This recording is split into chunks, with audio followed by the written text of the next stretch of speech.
Bien, mis amados hermanos, muy buenos días. Aquí estamos en el tiempo de estudio bíblico devocional. Amar la palabra, aprender la palabra y vivir la palabra. Su hermano Pastor Roberto Alfaro les saluda y les doy la más cordial bienvenida a esta semana. Una semana apasionante, una semana de estudio, una semana de evaluación, de preparación, de ir a lo profundo del tema respecto de las 10 plagas. Un saludo cordial para todos ustedes quienes nos acompañan a través de radiogenesis.tv, para mis hermanos en Suecia, Estocolmo, a través de Vivo para Cristo TV, y recuerden visitarnos a través del YouTube en Radio Génesis 128. Allí están todos los videos, cada uno de los devocionales en orden de cada día, así es que allí puede tener acceso a todos ellos. Muy bien, vamos a adentrarnos a este tema interesantísimo de las 10 plagas y tenemos que hacernos muchas preguntas. Estoy seguro que la gran mayoría de todos quienes nos acompañan en el estudio bíblico han leído, han estudiado, han escuchado una predicación, una enseñanza respecto de este tema tan interesante de las 10 plagas. Preguntas sencillas y fundamentales como ¿cuáles? ¿Por qué 10? ¿Por qué particularmente 10? ¿Por qué no fueron 8? ¿Por qué no fueron 12? ¿O por qué 3 o 2? ¿Por qué 10?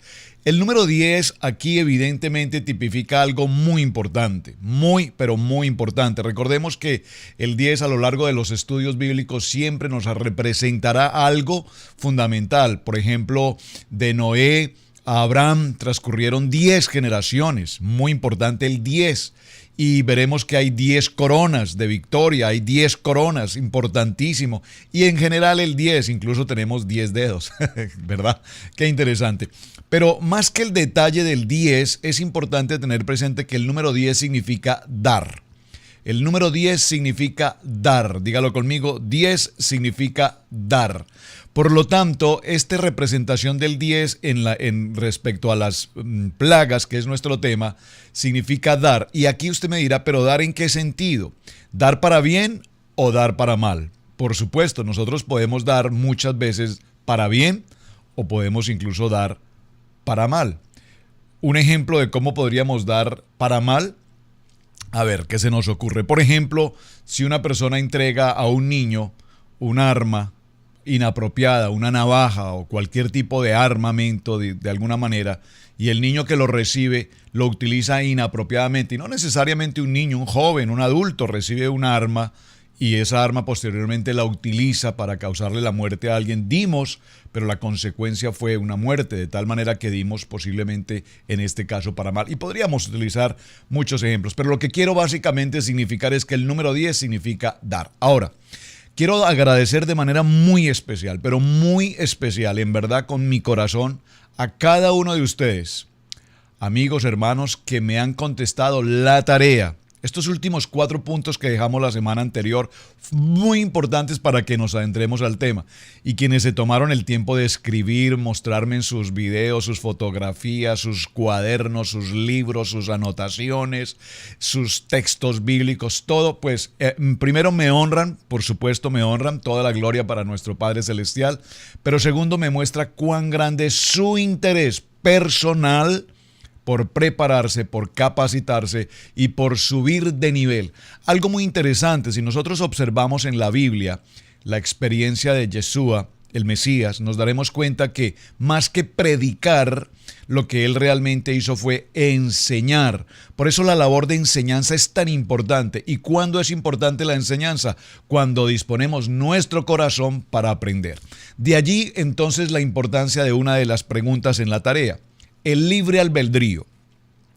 El libre albedrío, como ustedes muy bien contestaron, y quería que el concepto fuera claro, es esa voluntad que Dios nos entregó, esa oportunidad maravillosa de la vida entre el poder elegir entre el bien o el mal, entre que nosotros tomemos las decisiones que consideramos correctas o incluso las decisiones que tomamos que aún sabiendo que son incorrectas decidimos hacerlas. Es decir, el libre albedrío es esa autoridad que Dios nos ha delegado y la vimos desde el libro de Génesis, y no voy a entrar a cada uno de los textos bíblicos, quería que usted lo investigara y lo tenga claro, pero en el término genérico es la oportunidad que Dios ha dado al hombre en su creación para que nosotros seamos quienes tomemos tomemos las decisiones correctas o incorrectas. Pero al fin y al cabo, decisiones. ¿Cuántas veces hemos tomado decisiones que no son correctas? Muchas, pero muchas veces.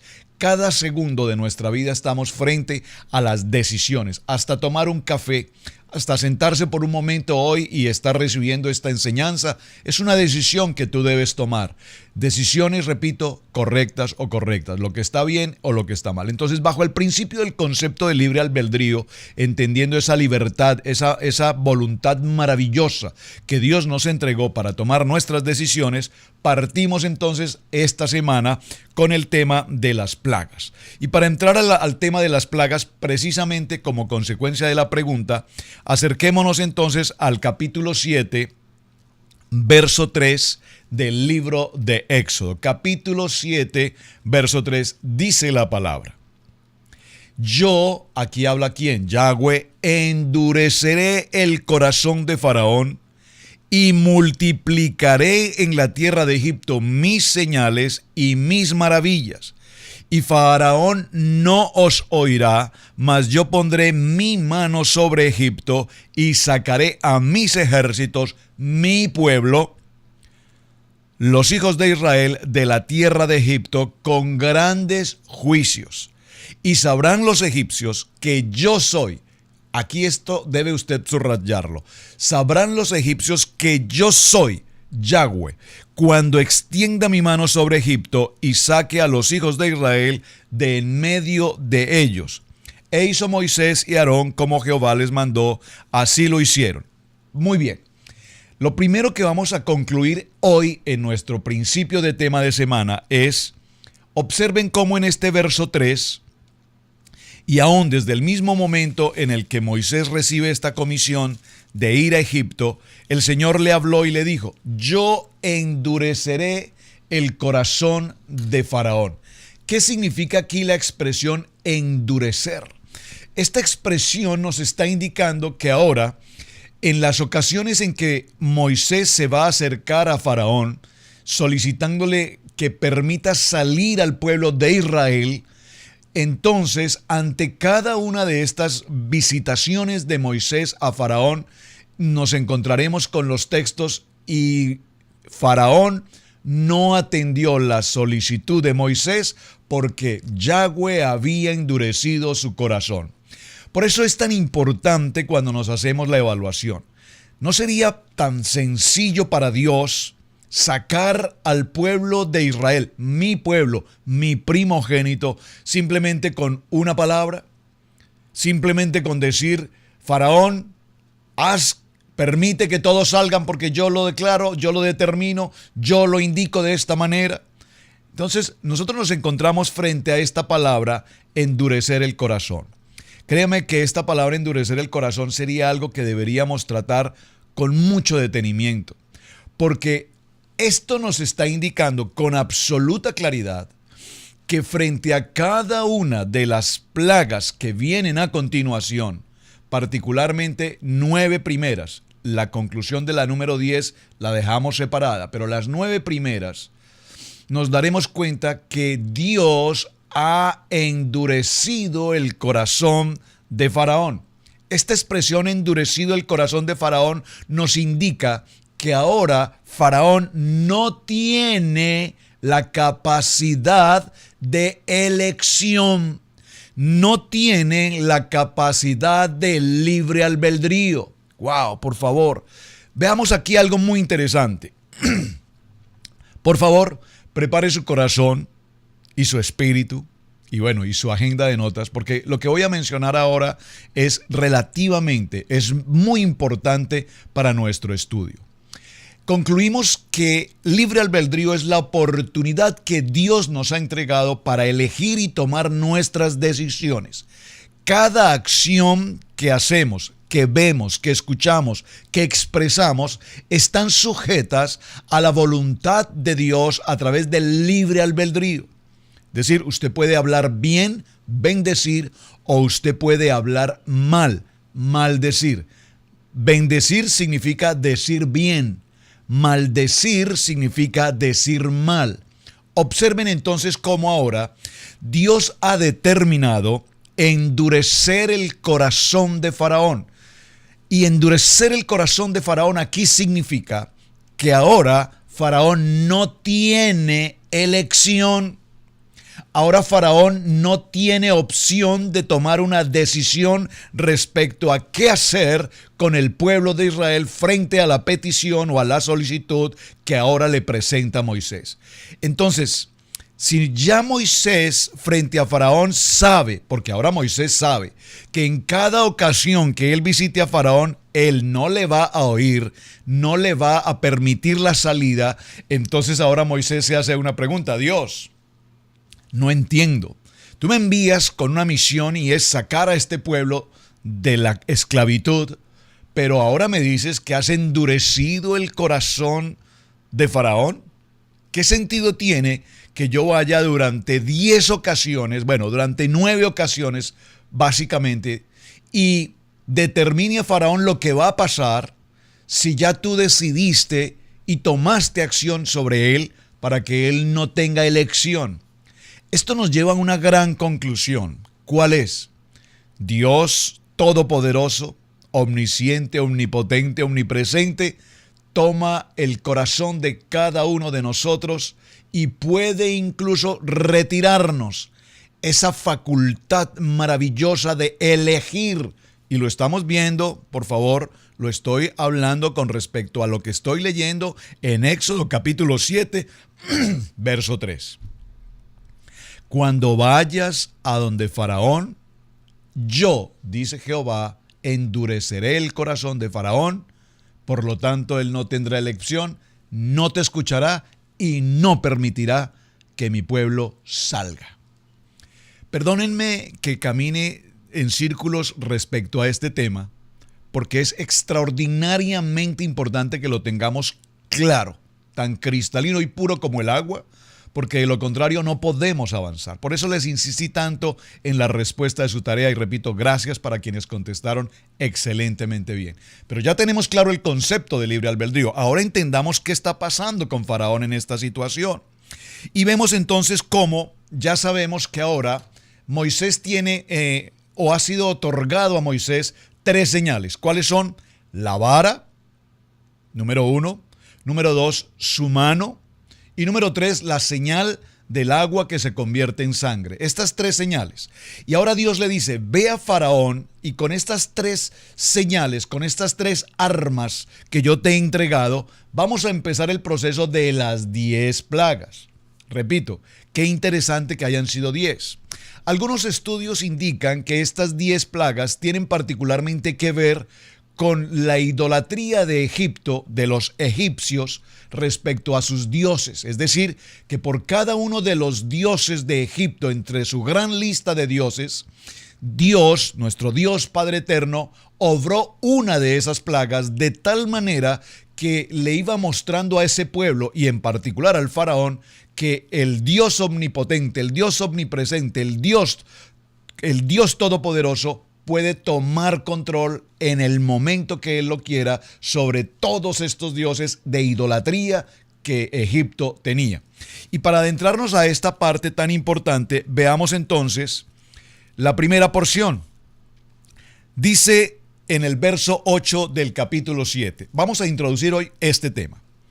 Habló Jehová a Moisés y a Aarón diciendo, por favor preste mucha atención a la lectura, vamos a ir con mucho cuidado, con mucha atención, porque la tarea de Aarón es tan extraordinariamente importante, más de lo que muy seguramente nosotros alcanzamos a entender. O tal vez hemos conocido esta historia muchos años, la hemos visto en series de televisión y demás, en excelentes producciones, pero muchas de estas producciones, siendo muy buenas, muy educativas por demás, hay detalles que están un poquito retirados del texto bíblico y han sido más acondicionados a la versión de televisión que al contenido de la palabra. Por eso es tan interesante que aunque usted vea la película y le edifique y tengamos como una imagen, una idea de toda esta historia, vayamos al texto original y allí encontraremos el verdadero sentido de lo que Dios quiere decir. Aarón y Moisés. Verso 9. Si Faraón os respondiere, mostrad milagro, dirás a Faraón. Dirás a Aarón. Por favor, preste atención y subraya aquí. Ahora están Moisés y Aarón frente a Faraón. Si él les pide milagro, dice el Señor, toma la vara de Aarón. Subráyelo, por favor. Di a Aarón, toma tu vara y échala delante de Faraón para que se haga culebra. Vinieron pues Moisés y Aarón a Faraón e hicieron como Yahweh lo había mandado, y echó a Aarón su vara y delante de Faraón y de sus siervos, y se hizo culebra. ¿Por qué quiero resaltar tan puntualmente este verso 10 del capítulo 7? Porque hice una encuesta aquí a través de los textos, de los mensajes y a través de algunas personas cercanas. ¿De quién fue la vara que se lanzó al piso frente a Faraón? Y en el 95% de las respuestas me concluyeron diciendo que la vara de Moisés. Por eso, repito, quiero que tengamos claridad con respecto a los textos para que veamos que la Biblia no nos dice que la vara de Moisés. Lo leo nuevamente. Vinieron pues Moisés y Aarón a Faraón e hicieron como Yahweh lo había mandado. Y echó, subráyelo, y echó Aarón su vara delante de Faraón y de sus siervos, y se hizo culebra. ¿La vara de quién? La vara de Aarón, no la vara de Moisés. ¿Por qué es tan importante este texto? Porque evidentemente la Biblia nos menciona que ningún hombre tan grande sobre la faz de la tierra como Moisés. Pero noten cómo mientras Moisés estuvo frente a una llama ardiente en el Sinaí, en el monte Horeb, veamos cómo también Dios habló oportunamente con Aarón. Y prácticamente la autoridad que Dios delegó a Moisés, ahora nos damos cuenta que también le fue delegada a su hermano Aarón. Recordemos que Dios le dijo a Moisés, colocaré a tu hermano Aarón, irá contigo, él hablará por ti, tú serás para él como un Dios. Y ya aclaramos ese concepto de Dios aquí, Elohim, es decir, como juez, como autoridad, como líder, de tal manera que todo cuanto tú hables, Aarón lo transmitirá. Todo cuanto tú digas, Aarón lo va a hacer.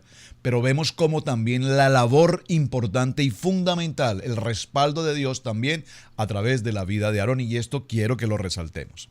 Verso 11, entonces llamó también Faraón a sus sabios y hechiceros, e hicieron también lo mismo los hechiceros de Egipto con sus encantamientos. Ya lo explicamos la semana anterior, como los hechiceros, que no es que tengan el poder de Dios, pero sí tienen sus magias, sus encantamientos, sus hechicerías, sus brujerías, todo este mundo oscuro que tratan de copiar o de imitar el poder de Dios, y que hasta el día de hoy, incluso, repito, lo vemos, gentes haciendo cosas con el ánimo de engañar a la gente, y tanta gente inocentemente creyendo en ciertos hombres que hacen cosas que parecen ser de Dios, pero que realmente no son más que encantamientos o apariencias de que son cosas de Dios. Wow, estamos hablando de algo muy delicado.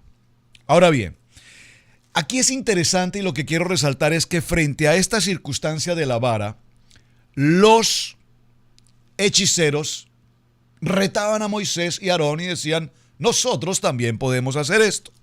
Vamos entonces al punto del verso 14 para que hablemos de la primera plaga. ¿Cuál? La primera plaga, la plaga de la sangre.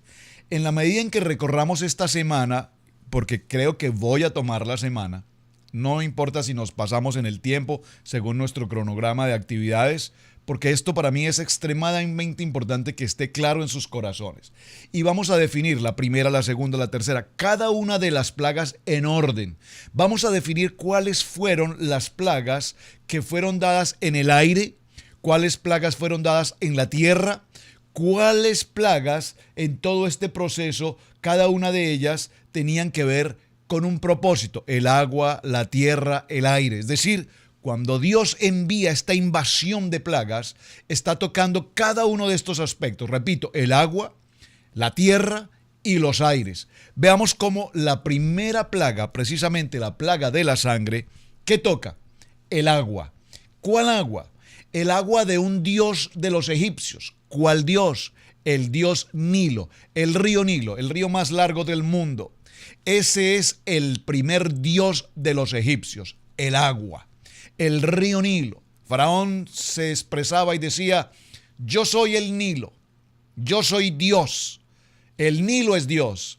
Esa primera poderosa idolatría de los egipcios al río Nilo fue la primera circunstancia que Dios ataca de manera directa para empezar por lo grande, diciéndole a este Dios, Faraón, comillas, Dios con letra pequeña, a esta idolatría del Nilo: si ustedes creen que este Faraón es Dios, o si ustedes creen o piensan que este río es Dios, les voy a mostrar que yo soy Dios, yo soy el Todopoderoso, y lo primero que voy a atacar es su Dios, ese río. Ahora, verso 15. Dice Dios a Moisés: ve por la mañana a Faraón. Observen, ve por la mañana a Faraón, he aquí que él sale al río, y tú ponte a la ribera delante de él, y toma en tu mano la vara que se volvió culebra. Atención, Dios sabe, porque Dios omnisciente, omnipotente, omnipresente, sabe que cada mañana este Dios llamado Faraón sale por las mañanas al río. ¿A qué sale por las mañanas el río? ¿Usted se ha preguntado eso? No lo voy a dejar como tarea, pero sería interesante que lo investigáramos. Pero para solucionarlo de manera práctica y avancemos en nuestro estudio, recordemos que Faraón se consideraba un dios. Los dioses no usan baño, no van al baño. De tal manera que Faraón, muy temprano en las mañanas, salía a las orillas del río Nilo a hacer sus necesidades. ¿Dios lo sabe? Pues Dios lo sabe y le dice: Moisés, ve por la mañana a Faraón, he aquí que él sale al río cada mañana, y ponte a la ribera delante de él, y toma en tu mano la vara que se volvió culebra. Y dijo Jehová, el Dios de los hebreos, y dile, Jehová, Yahweh, el Dios de los hebreos, me ha enviado a ti diciendo: deja ir a mi pueblo para que me sirva en el desierto. Y he aquí que hasta ahora no has querido oír. Recordemos que su corazón ha sido endurecido. ¿Por quién? Por Dios. Así ha dicho Yahweh: en esto conoceréis que yo soy Yahweh. He aquí, yo golpearé con la vara que tengo en mi mano el agua que está en el río, y se convertirá en sangre. Y los peces que hay en el río morirán, y hederá el río, y los egipcios tendrán asco de beber el agua del río. Y Yahweh dijo a Moisés: di a Aarón, por favor subráyelo, veamos esta segunda circunstancia. Dios le dice a Moisés: dile a Aarón, toma tu vara y extiende tu mano sobre las aguas de Egipto, sobre los ríos, sobre sus arroyos y sobre sus estanques y sobre todos sus depósitos de aguas, para que se conviertan en sangre y haya sangre por toda la región de Egipto, así en los vasos de madera como en los vasos de piedra. Y Moisés y Aarón hicieron como Yahweh lo mandó, y alzando la vara golpeó las aguas que había en el río en presencia de Faraón y de sus siervos, y todas las aguas que habían en el río se convirtieron en sangre. Así los peces que habían en el río murieron, y el río se corrompió tanto que los egipcios no podían beber de él, y hubo sangre por toda la tierra de Egipto. Y los hechiceros de Egipto hicieron lo mismo con sus encantamientos, y el corazón de Faraón se endureció y no los escuchó como Yahweh lo había dicho. Faraón se volvió y se fue a su casa y no le dio atención tampoco a esto. En todo Egipto hicieron pozos alrededor del río para beber, porque no podían beber de las aguas del río. Se cumplieron 7 días después de que Yahweh hirió al río. Interesante aquí. ¿Cuál fue la vara que tocó el agua? Por favor, léalo, subráyelo. La vara de Aarón. La vara de Aarón. ¿Explicación a esto? ¿Por qué la vara de Aarón? Bueno, una explicación muy sencilla. ¿Por qué no la vara de Moisés fue la que tocó el agua? Porque recordemos que si Moisés tocase con su vara el agua y la marcara, la usara en este momento para que se convirtiera en sangre, recordemos que Moisés, ¿qué significa Moshe? El nombre de Moisés significa salvado de las aguas. Dios no permitió que fuese Moisés precisamente quien tomara esa acción con el agua, porque de esa agua, de ese mismo río, el río Nilo, precisamente Moisés había sido sacado, salvado de aquel lugar. Por lo tanto, quien tocó con el agua, con la vara, esa agua del río Nilo fue Aarón. ¡Qué interesante! Muy interesante, muy interesante, muy interesante. Recordemos, y tal vez lo pasé por alto al mencionarlo también, cuando la vara se convierte en serpiente y los hechiceros hicieron lo mismo o copiaron lo mismo y tienen la forma de que aparezcan las serpientes, recordemos que la serpiente de la vara de Aarón se devoró a las serpientes de las varas de los hechiceros. Esto para mostrarnos que ninguna hechicería, que ninguna acción de los brujos, de los hechiceros, tiene ningún poder sobre la autoridad de Dios. Por favor, téngalo presente con absoluta claridad en su corazón. Lastimosamente venimos de una cultura hispano-latinoamericana en la que nuestros antepasados seguramente de una o de otra forma practicaron todo tipo de brujerías, hechicerías. Usted va a decir, bueno, no, mis antepasados no. No se nos olvide de dónde venimos. Nuestra cultura es una cultura reciente, apenas hace cuántos años pasó los primeros 500 años del descubrimiento. Aquí estamos hablando de más de 3.500 años antes. Es decir, que nuestra cultura apenas es una cultura incipiente, 500 años del descubrimiento de América. Pero todos nuestros antepasados indígenas, con respeto de todos ustedes, nuestros aztecas, nuestros chipchas, nuestros como sean en cada país, todos de alguna manera practicaban todo tipo de brujería, de idolatría, de hechicería, de religiosidad, todas esas culturas. Y aquí estamos viendo cómo precisamente Dios nos está mostrando que ninguna de esas actividades de paganismo tradicional tienen nada que ver, porque la autoridad de Dios está por encima de toda práctica o de toda acción de encantamiento que nosotros podamos conocer. Sin embargo, repito, somos un pueblo extremadamente supersticioso, tan supersticioso que solo basta que se nos diga que alguna brujería se está sucediendo y entramos en shock. Pues para quienes entran en shock frente a esta situación, recuerda, por favor, que mayor es el que está en nosotros que el que está en el mundo, que mayor es la autoridad, y Dios dijo, estaré con ustedes. No tengan miedo, porque yo estoy con ustedes. Ninguna arma forjada por el enemigo nos podrá tocar. Así es que en esta plaga nosotros vemos cómo los hechiceros hicieron también lo mismo. Ahora bien, para continuar con esta siguiente circunstancia, primera plaga entonces que hemos considerado en el día de hoy, la plaga de la sangre. Yo le invito para que hagamos un cuadro. Vamos a empezar a colocar un cuadro. Vamos a dividir las 10 plagas de la siguiente manera. Las 3 primeras, las segundas 3 y las terceras 3. O sea, vamos a hacer tercios. 3, 3, 3. Y la número 10 la dejamos al final, porque la número 10, por supuesto, es el cierre, pero es el cierre sobrenatural de Dios para establecer esta circunstancia. Ahora bien, ya estamos en nuestro tiempo y voy a contestar otra pregunta que teníamos en la tarea. Ustedes la contestaron excelentemente bien. Me alegra poderosamente que hayan escudriñado, que tengan ese gozo en sus corazones por ir a la Biblia y buscar, porque ahí están las respuestas. Es interesante y quiero mencionar esto. Observen que Faraón ahora no tiene el libre albedrío para tomar una decisión frente a estas plagas. Cada una de las que vamos a mencionar concluyen diciendo, pero Dios endureció el corazón de Faraón.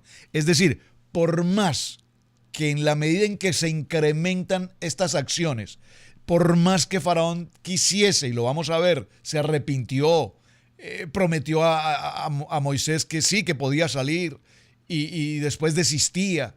Pero por más que él trataba de hacerlo, Dios había endurecido su corazón de tal manera que no podía tomar otra alternativa. No, no, no. Pero observen también en la vida de Moisés qué pasó con el libre albedrío de Moisés. En el primer lugar, el libre albedrío de Moisés, cuando estuvo frente a esta zarza que ardía y no se consumía, Moisés presentó 5 excusas diciendo: no puedo, no tengo la capacidad, no estoy preparado, no puedo hablar, búscate a otro, etc. Sin embargo, vemos que Dios ahora toma el libre albedrío de Moisés y lo toma en el sentido bueno. Me explico. En el sentido malo, Dios toma el albedrío, el libre albedrío de el faraón para que de ninguna manera obedezca a la solicitud de Moisés para permitir salir a su pueblo. Número 1. Pero en el otro sentido, vamos a decir en el sentido malo, pero en el sentido bueno, Dios también toma el corazón, el libre albedrío del corazón de Moisés, para que ahora Moisés se sostenga firmemente en la acción que va a tomar. Porque vamos a ver a continuación cómo, pese a que Moisés ya sabía que el faraón le iba a contestar que no, pese a toda esta circunstancia, Moisés cumplió con cada una de las órdenes que Dios le dio. Es decir, que su libre albedrío no se podía negar. Tenía que cumplirlo y tenía que cumplirlo. Este ha sido nuestro primer día.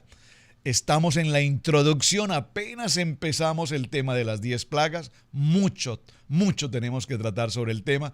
Por favor, yo le invito, léalo en detalle. Por favor, léalo en detalle. Trate de ir llevando un cuadro estadístico. Vamos a ver qué pasó en la primera plaga. Fue una acción a la tierra, fue una acción en el agua, fue una acción en el aire. ¿Quién la originó? ¿Fue Aarón? ¿Fue Moisés? ¿Cuál fue la vara que actuó? ¿Fue la vara? ¿Fue la mano? ¿Qué dijo Dios que tenía que pasar? ¿Qué ordenanza tenía Dios? Las primeras, veamos cómo hay advertencias. Una advertencia grande, poderosa que Dios hace: si no me obedeces pasará esto. En las segundas veremos que hay advertencias medianas y finalmente nos daremos cuenta que ya no hay advertencias, solo se producen las circunstancias. Mis amados, muchísimas gracias por acompañarnos. Gracias por compartir el mensaje, gracias por sus mensajes, gracias por compartir el video. Un privilegio estar acompañándonos día a día en el tema de estudio bíblico devocional. Su hermano Pastor Roberto Alfaro les saluda. Shalom, bendiciones, muy buen día.